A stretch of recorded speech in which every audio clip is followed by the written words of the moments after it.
Hello दोस्तों, मैं अनुराग वासुदेव वेद immigration and educator से।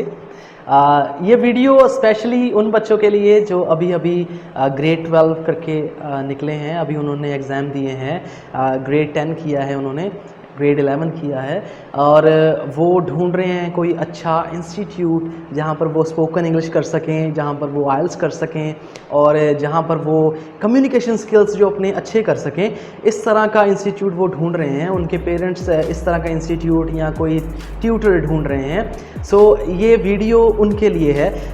ये कुछ पॉइंट्स हैं जो आप प्लीज़ ध्यान रखें जब भी आप अपने बच्चे को या फिर आप खुद कोई ऐसा इंस्टीट्यूट, ऐसा एजुकेशनल सेंटर या फिर ऐसे ट्यूटर को ढूंढ रहे हैं जिन्हें आप अपने बच्चे को एक तरह से सौंपेंगे कि वो उन्हें एक अच्छा इंग्लिश स्पीकर और आइल्स में अच्छा बैंड स्कोर लेके दें और एट द सेम टाइम अगर कम्युनिकेशन स्किल्स की बात करें तो वो ट्यूटर आपके बच्चे को कॉन्फिडेंट भी बनाए।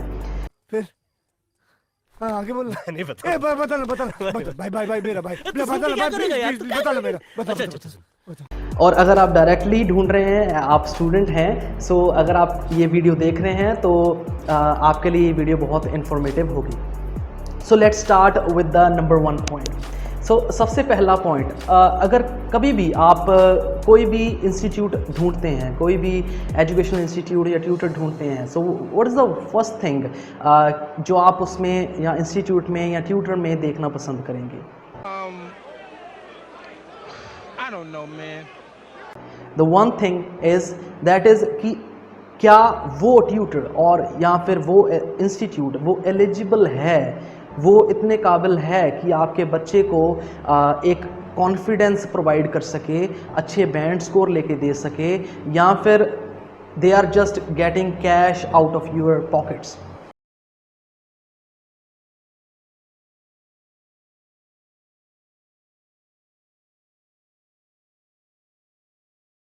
सो ये आपको ध्यान देना पड़ेगा।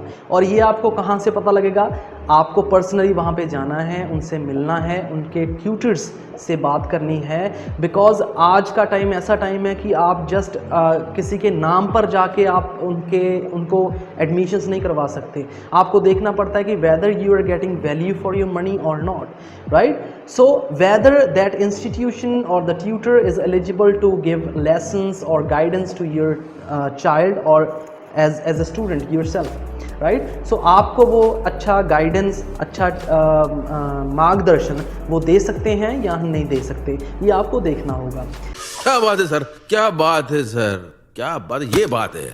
Firstly in the case of IELTS, हमेशा से मैं अपनी वीडियोस में कहता हूँ, अगर आप किसी भी ट्यूटर के पास जाते हैं, किसी भी इंस्टीट्यूट में जाते हैं, आपको पहले पूछना है कौन मुझे या कौन मेरे बच्चे को वो गाइडेंस या क्लासेस देगा।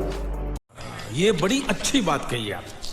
सो आप उनसे मिलिए, उनसे बात कीजिए and ask them whether they have personally attempted IELTS और नॉट। आइल्स एग्जाम उन्होंने पर्सनली दिया है कभी या नहीं दिया, राइट? सो अगर उन्होंने दिया है तो what was their band score? So band score क्या था उनका, वो आपको पूछना है in the case of IELTS, right? So secondly in the case of spoken English communication classes, आपको पूछना है what's the qualification of the person who is sitting as a teacher in that institute और who is guiding your आपके बच्चे को जो guide कर रहा है, उसकी क्वालिफिकेशन क्या है, व्हाट इज हिज और हर एक्सपीरियंस। सो ये बहुत मैटर करता है, राइट? बिकॉज अगर उनके पास एक्सपीरियंस नहीं होगा, मैं don't take it in a wrong way, क्योंकि हर इंसान कहीं ना कहीं से शुरू करता है, लेकिन अगर आप कोई इंस्टीट्यूट रन कर रहे हैं, अगर आपने किसी को हायर किया है, so definitely so the first point of contact is the teacher. So teacher must be experienced. अगर टीचर ही एक्सपीरियंस नहीं होगा, so how they will be able to guide your child और स्टूडेंट को कैसे गाइड करेंगे वो? बात तो सही है। दौड़ना तो पड़ता है, right?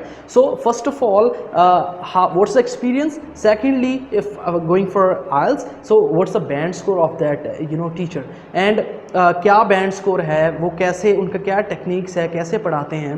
सो ये आपको अच्छी तरह देखना होगा, राइट? सो ये ना हो कि आप वहाँ पर एडमिशन ले ले, आप 1 और 2 मंथ्स वहाँ पर आपका बच्चा लगाए या फिर आप खुद वहाँ पर 1-2 महीने लगाएं और then you get to know about that institute or that tutor that he has never given any IELTS exam. उन्होंने कभी अपना खुद का IELTS एग्ज़ाम नहीं दिया, लेकिन फिर भी वो बच्चों को पढ़ा रहे हैं. So this will hurt a lot, right?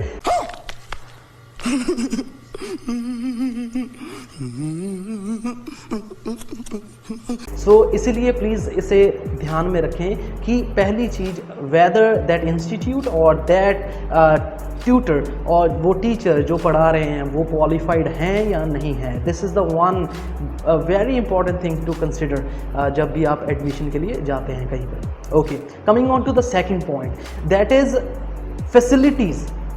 और अब ये मैं जो बात कर रहा हूँ फैसिलिटीज़, किस तरह की फैसिलिटीज़ के पीछे आपको नहीं भागना चाहिए. सो आपने देखा होगा कुछ साल पहले क्या होता था, हमने भी आइल्स की हुई है, हम भी पढ़े हुए हैं, स्कूल्स में हम पढ़ते थे. सो कुछ साल पहले हमारी फैसिलिटीज़ वहाँ पे क्या होती थी, हमें पीने का पानी चाहिए होता था, फर्स्ट थिंग. सेकंड चीज़, हमें वहाँ पर बैठने की अच्छी सहूलत होनी चाहिए थी. थर्ड जो चीज़ होती है वो है कि आपको वहाँ पर जो एनवायरनमेंट मिलता है वो थोड़ा एरी हो, जैसे आजकल गर्मियाँ चल रही हैं, सो थोड़ा खुला माहौल हो, वहाँ पर इतनी ज़्यादा गर्मी ना हो, मतलब इतना थोड़ा सा मतलब एयर कंडीशनिंग वगैरह हो. So these are the basic things which you know institute और a teacher should provide.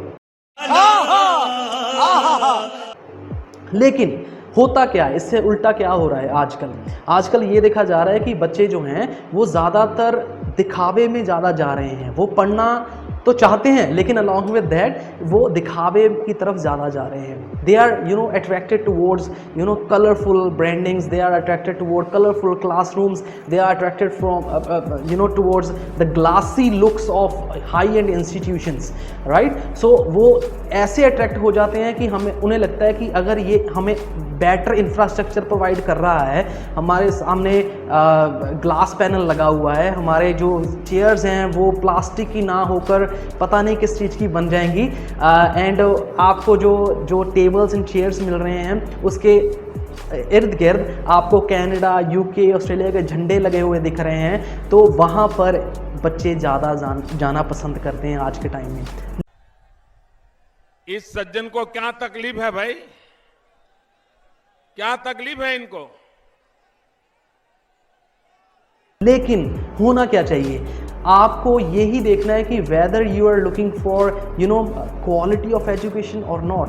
Quality of education को ढूंढने पे फोकस कीजिए, ना कि आप उस चीज़ को ढूंढिए कि आपको यार मैं वहाँ पर क्लासरूम में जाऊँगा, मुझे इतनी अच्छी क्लासरूम मिलेगी, मैं आपने वहाँ पर 3-4 महीने स्पेंड करने हैं, 2-3 महीने स्पेंड करने हैं, 3-4 महीने मैक्स टू मैक्स स्पेंड करने हैं, उसके बाद आपने चले जाना है. You are not there for whole one, like जैसे स्कूल में होता था, आप वहाँ पर फर्स्ट क्लास से लेकर 12th क्लास तक नहीं बैठे रहोगे, आपको सिर्फ वहाँ पे 2 से 3 महीने स्पेंड करने हैं. If you are getting your basic things fulfilled, आपको किसी और चीज़ पर फोकस्ड या फिर आपको और चीज़ पर ध्यान नहीं देना चाहिए. मेरा तो यही मानना है कि सिर्फ और सिर्फ क्वालिटी ऑफ एजुकेशन वो इम्पॉर्टेंट है, अलॉन्ग विद मैंने जो आपको कहा, फर्स्ट पानी, पीने का पानी सबसे इम्पॉर्टेंट, सेकंड बैठने के लिए जगह अच्छी, और थर्ड एनवायरनमेंट, जो एरी एनवायरनमेंट हो, थोड़ा गर्मी से राहत वाला एनवायरनमेंट हो. ऐसी चीज़ें आपको देखनी चाहिए, ना कि आपको चकाचौंध वाली चीज़ों पर ना जाकर ये बेसिक चीज़ों पर ध्यान देना चाहिए और क्वालिटी ऑफ एजुकेशन पर आपको ध्यान देना चाहिए. अगर आप खुद एडमिशन लेने जा रहे हैं इस चीज़ पर ज़रूर ध्यान दें. सेकंड चीज़, अगर आप पेरेंट हैं अपने बच्चे के तो इस चीज़ पर ज़रूर ध्यान दें. आपसे पैसे ज़्यादा लिए जाएंगे, आपको ज़्यादा पैसे देने पड़ेंगे, किस चीज़ के लिए? सिर्फ और सिर्फ उनके जो चीज़ें वो ताम झाम होते हैं वो करने के लिए आपसे पैसे लिए जाएंगे और आप पर इतना इंप्रेशन जमाया जाएगा कि आपको पैसे देने हैं, हम कुछ नहीं आपको प्रोवाइड करेंगे. स्टूडेंट्स को ऐसे फील कराया जाता है जैसे कि वो सिर्फ और सिर्फ पैसे देने के लिए वहाँ पर हैं. पढ़ने के लिए या पढ़ाने के लिए बहुत ही कम इंस्टीट्यूट्स हैं. जनता को आप मूर्ख समझना बंद कर दीजिए. इस प्रकार की बचकाना बातें किसी के गले नहीं उतरती, लोग मजाक उड़ाते हैं. बहुत ही अच्छे इंस्टीट्यूट्स होते हैं. हम आदमपुर में बैठे हैं, बहुत से अच्छे इंस्टीट्यूट्स हैं, बहुत ही बढ़िया टीचर्स हमारे आदमपुर में पढ़ाते हैं. मैं आपको यही अच्छी सलाह दूंगा कि वहाँ पर जाइए, उनसे बात कीजिए और अपनी जो कोचिंग है वो जल्दी से जल्दी स्टार्ट कीजिए. राइट. सही कह रहे हो सर, आप बहुत सही कह रहे हो। सो ये दो चीज़ें बहुत ही इंपॉर्टेंट हैं, right. Let's come on to the third one. तीसरी चीज़, वो जो सबसे इंपॉर्टेंट चीज़ मैं मानता हूँ आपको, कि वेदर जहाँ पर आप जा रहे हैं, जहाँ पे आप एडमिशन लेने वाले हैं, वहाँ पर आपको एनवायरनमेंट कैसा मिलता है। एनवायरनमेंट से ये मतलब है कि एरिया एनवायरनमेंट की बात हमने पहले कर ली कि वहाँ पर गर्मी नहीं लगनी चाहिए, ऐसा नहीं होना चाहिए, वैसा नहीं होना चाहिए। लेकिन एनवायरनमेंट यहाँ पर है कि पॉजिटिव एनवायरनमेंट और negative environment. So positive environment और नेगेटिव एनवायरनमेंट में यहाँ पर क्या फ़र्क है कि जब भी आप किसी इंस्टीट्यूट में जाते हैं, आपको ये देखना है, अगर आप किसी इंस्टीट्यूट में डेमो क्लास ले रहे हैं, राइट, सो कहीं पर आप कोई क्लास लगाते हैं, कहीं आपके दोस्त लगा के हैं, आपको उनसे इंक्वायर करना है कि वेदर जो टीचर हैं वो आपसे पर्सनली कनेक्ट कर पा रहे हैं या नहीं। अगर वो टीचर आपसे पर्सनल लेवल पर कनेक्ट नहीं कर पा रहा, आपको अच्छी तरह गाइड नहीं कर पा रहा, सो वहाँ पर पैसे देने का कोई मतलब ही नहीं बनता। क्योंकि आप एक महीना जाएंगे अपने दोस्त के साथ कि मेरे दोस्त ने वहाँ पर एडमिशन लिया हुआ है, हो सकता है आपका दोस्त अच्छा हो पढ़ाई में और उसके बैंड स्कोर आ जाए, लेकिन हो सकता है कि आपके बैंड स्कोर ना आए। उसमें गलती उस स्टूडेंट की, उस दोस्त की नहीं होगी, उस टीचर की नहीं होगी, वहाँ पर गलती होगी आपकी खुद की। क्योंकि आपने क्या किया, आपने सिर्फ और सिर्फ फॉलो किया किसी और को, आपने अपना खुद का स्टेप जो वो नहीं लिया लाइफ में। वाह वाह, क्या बात कही आपने, जबरदस्त, मजा आ गया। अगर आप कनाडा, यूके, ऑस्ट्रेलिया, जहाँ भी आप दूसरी कंट्री जाना चाहते हैं, सो एक चीज़ आपको ज़रूर देखनी पड़ेगी कि आप खुद कैसा और कब स्टेप लेते हैं। आपको आगे जाकर बहुत ही हार्ड स्टेप्स लेने पड़ेंगे लाइफ में। सो ये स्टेप आप अगर खुद लेंगे, अपनी मर्ज़ी से लेंगे, और आपको लगेगा कि मैं जहाँ पर पैसे दे रहा हूँ वहाँ पे मुझे वैल्यू मिल रही है या नहीं मिल रही, सो वो आपके लिए बहुत अच्छा होगा। सो आपको ये देखना है कि आपको पॉजिटिव एनवायरनमेंट प्रोवाइड किया जा रहा है या फिर आपसे सिर्फ पैसे लिए जा रहे हैं और आपको वही चीज़ें बार बार रिपीट करवाई जा रही हैं जो आज से 10 साल पहले बच्चों को पढ़ाया जाता था। सो ये आपको ध्यान ज़रूर देना है, क्योंकि आपको सिर्फ और सिर्फ पैसे नहीं देने, आपको उनसे इन्फॉर्मेशन भी लेनी है। पैसे देकर इन्फॉर्मेशन लेनी है। अगर आप पैसे दे रहे हैं, आपको सर्विस भी मिलनी चाहिए। So this is the important point जो मैं आपसे बात करना चाहता था। सो मैं उम्मीद करता हूँ कि ये जो पॉइंट हैं वो आपको अच्छी तरह समझ आए होंगे और आप अपने बच्चे को, या अगर आप खुद एडमिशन लेना चाहते हैं, इन चीज़ों का ध्यान रखकर खुद एडमिशन लेंगे। अगर आपने कहीं पर एडमिशन लिया हुआ है, आपके ट्यूटर अच्छे पढ़ा रहे हैं आपको, वहाँ पर कंटिन्यू कीजिए, वहाँ पर छोड़ने की बिल्कुल ज़रूरत नहीं है। लेकिन अगर आपको फील हो रहा है कि यार मैं नहीं कर पा रहा हूँ, I am bit demotivated, I am less motivated, मुझे कॉन्फिडेंस नहीं मिल रहा है, अपने ट्यूटर से बात कीजिए। अगर फिर भी आपकी बात नहीं बन रही है, we are always here to help you. मजा आया। हम आपके पास हमेशा रहेंगे, हम आपके लिए हमेशा यहाँ पर अवेलेबल हैं। हमारा नंबर और एड्रेस यहाँ पर आपको शो हो रहा होगा। हम आदमपुर में हैं, राइट। सो कभी भी इस नंबर पे कॉल कीजिए, डायरेक्टली हमारे पास आइए, ठीक है, और हम आपको गाइड करेंगे, मोटिवेट करेंगे, and you will feel the difference कि हम आपको कैसे पढ़ाते हैं और जहाँ पर आप पहले पढ़ते थे या यहाँ पर आप पढ़ना चाहते थे, उससे क्या हम डिफरेंट करते हैं, राइट। सो इस चीज़ को ध्यान में रखिए और अपना फ्यूचर और अब्रॉड स्टडी के लिए, या फिर अब अगर आप इंटरव्यू प्रिपरेशन कर रहे हैं, कम्युनिकेशन क्लासेस ले रहे हैं, उसके लिए हमारी तरफ से आपको बेस्ट ऑफ लक। और किसी तरह की भी इंफॉर्मेशन और कोई भी क्वेरी हो, just give us a call any time, we are always here to help you. Hope you enjoyed this video guys, and see you in the next video. Thank you, have a nice day, bye bye.